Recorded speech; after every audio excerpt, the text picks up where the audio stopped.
ฟ้อนรำการฉลองวันปีใหม่ทุกที่เคยประสบก็อย่าได้พบกันอีกต่อไปได้เสียที่เสียแก้วขาดไปได้เสียคงอย่าแก้วขาดไปวงศรีวิไลจงได้มาแทนที่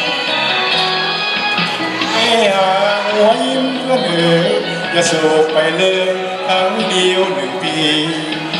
วันนี้เลิกงามยามดีวันนี้เลิกงามยามดีเอามาสวัสดีปีใหม่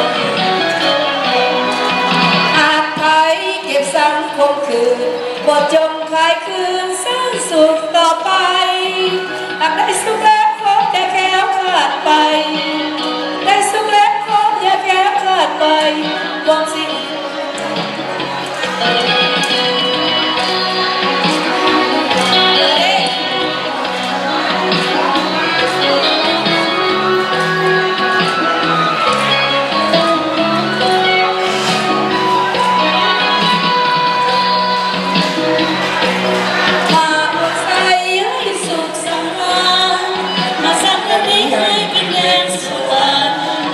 มาสร้างอย่างนี้ให้เป็นแดนสวรรค์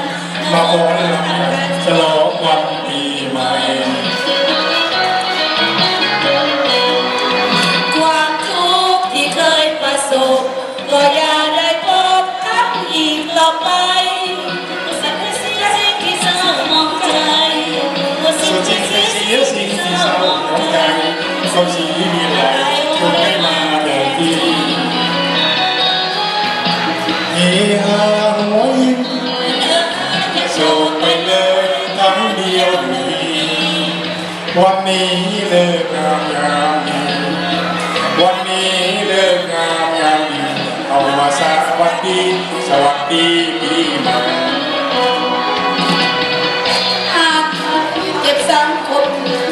ก็จงคลายคืนต่อไปเสียสิ่งที่เศร้าหมองใจ